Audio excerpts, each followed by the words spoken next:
আমার পরিচয় লাভ করো, আমার পরিচয় জানো, সেই অনুযায়ী জীবন যাপন করো, তাহলে তোমরা সেই জান্নাতে প্রবেশ করতে পারবে। আল্লাহ রাসূল বলেন, তারাক্তু ফীকুম আমরাইন লান তাদিল্লু মা তামাসসাকতুম বিহিমা কিতাবাল্লাহি ওয়া সুন্নতি রাসূলি।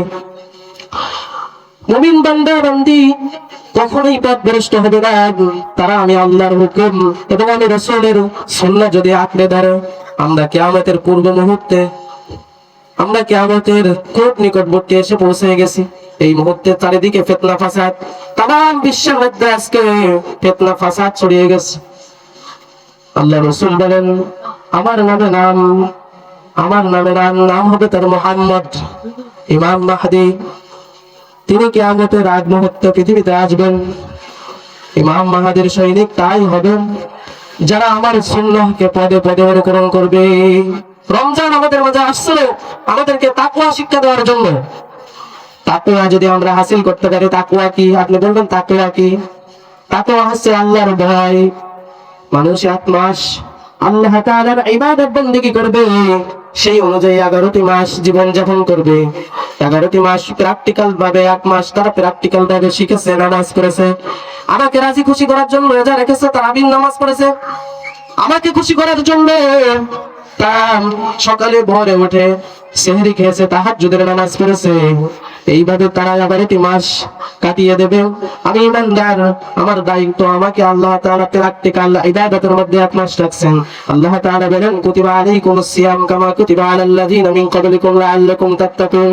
হে ইমানদারগণ, তোমাদের উপর রোজা ফরজ করা হয়েছে, তোমাদের পূর্বে ব্যক্তি যারা ছিল তাদেরকেও তাদের উপরে ফরজ করা হয়েছিল, যাতে করে তোমরা তাকওয়া অর্জন করতে পারো। আল্লাহ তাআলা বলেন, ইয়া আইয়ুহাল্লাযীনা আমানুত্তাকুল্লাহ হাক্কা তুকাতিহি ওয়া লা তামুতুন্না ইল্লা ওয়া আনতুম মুসলিমুন।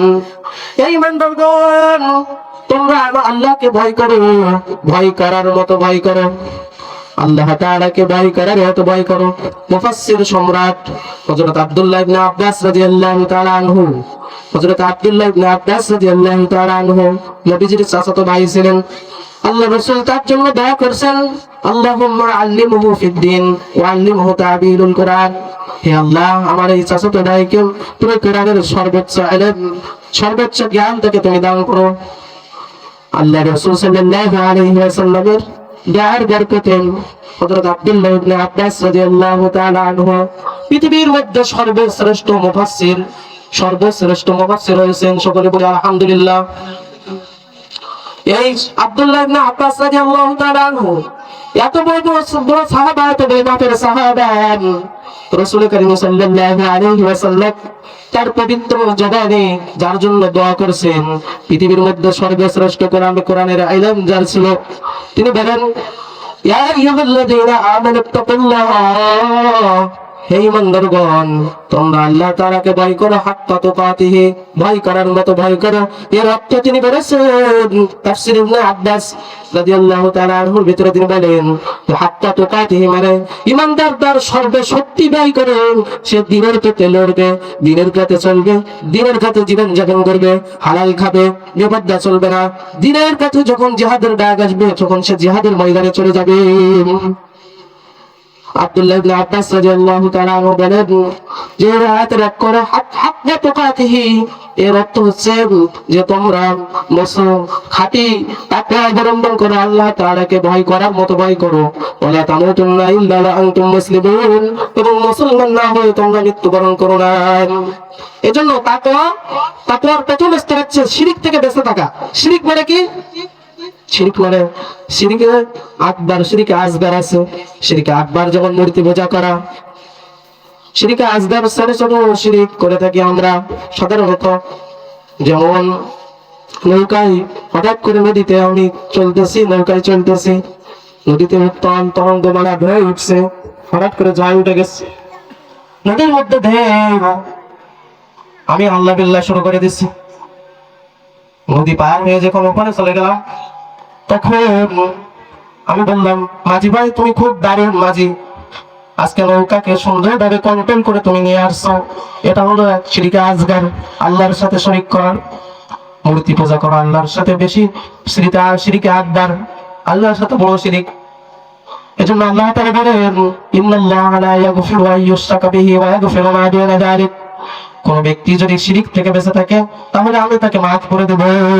শিরিকের গোনা ব্যতীত সে ইমানদার, জীবনে জিনা করেছে, সুদ খেয়েছে, নামাজ পড়ে নাই, ঠিক আছে, কিন্তু আমার সাথে শরীক করে নাই, আমি ওই বান্দাকে মাফের ঘোষণা দিয়ে দিলাম। সুবহানাল্লাহ। এই রমজান থেকে আমরা তাকওয়ার শিক্ষা নিয়েছি। হযরত ওমর ফারুক খলিফাতুল মুসলিমিন ওমর রাদিয়াল্লাহু তাআলা আনহু এত বড় মাফের সাহাবী, যার জিন্দেগি তালাশ করলে দেখা যায় তিনি ইসলাম ধর্ম কিভাবে গ্রহণ করলেন। হযরত ওমর ফারুক রাদিয়াল্লাহু তাআলা আনহু এমন বড় মাফের সাহাবী, যে রাস্তা দিয়ে হাঁটতেন শয়তান 40 দিন পর্যন্ত সেই রাস্তা দিয়ে হাঁটতো না। যার দিনের আশা অনুযায়ী, দিনের নেক আশা অনুযায়ী আল্লাহ তাআলা আসমান থেকে কোরআন অবতীর্ণ করতেন। যার দিনে যখন এই জন্য হযরত ওমর রাদিয়াল্লাহু তাআলা আনহুকে মুসাদ্দাদ বলা হতো।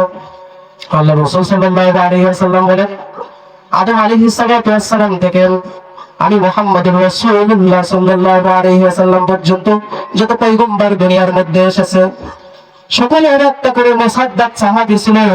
আমার মুসাদ্দাদ সাহাবী হচ্ছে হযরত ফারুক আযম ওমর রাদিয়াল্লাহু তাআলা আনহু।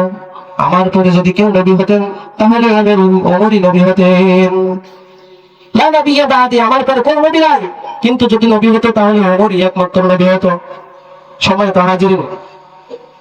ওমর রাদিয়াল্লাহু তাআলা আনহু এত বড় মাপের সাহাবী, আল্লাহ রাসূল যার ব্যাপারে জান্নাতের সার্টিফিকেট দিয়েছেন। সুবহানাল্লাহ। এই ওমর রাদিয়াল্লাহু তাআলা আনহু ঈদের দিন, খুশির দিন ঈদগাহে যায় না।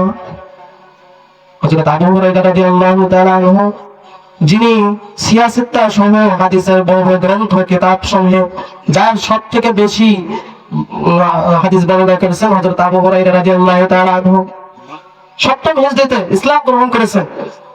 কিন্তু আল্লাহ রাসূলের বরকতের দায় হঠাৎ করে আসহাবে সুফফা মসজিদে নববীতে যে মাদ্রাসা ছিল, ওই মাদ্রাসায় আল্লাহ রাসূল সাল্লাল্লাহু আলাইহি ওয়াসাল্লাম সাহাবায়ে কেরামদেরকে শিক্ষা দিতেন।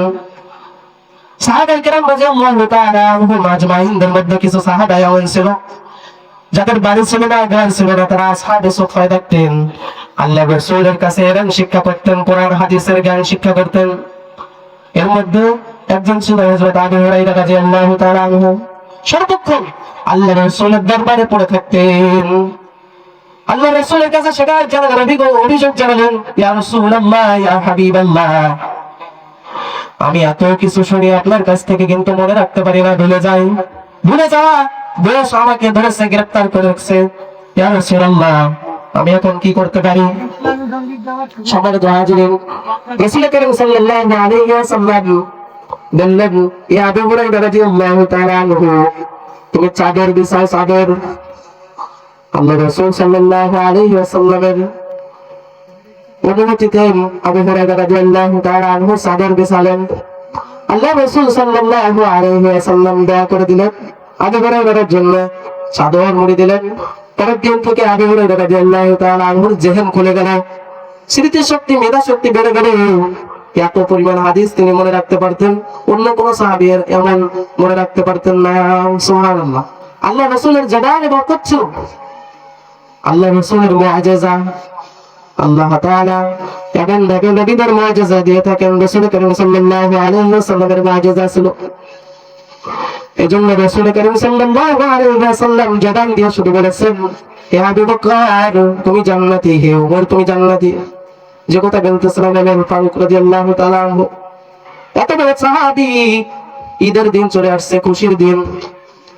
ওমর রাদিয়াল্লাহু তাআলা আনহু ঈদগাহে যায় না। আবু হুরায়রা রাদিয়াল্লাহু তাআলা আনহু গেছেন খোঁজ নিতে। যা দেখেন ওমর ফারুক রাদিয়াল্লাহু তাআলা আনহু ঘরের মধ্যে নামাজের মধ্যে সিজদায় পড়ে সিজদায় লুটিয়ে কান্নাকাটি করতেছে। রাসূল করিম সাল্লাল্লাহু আলাইহি ওয়াসাল্লাম তখন ইন্তেকাল হয়ে গেছে। ওমরের জামানা। আবু হুরায়রা বলতেছে, খলিফাতুল মুসলিমিন ওমর রাদিয়াল্লাহু তাআলা আনহু আপনার জন্য সময় অপেক্ষা করতেছে, আপনি কি নামাজ পড়াতে যাবেন না?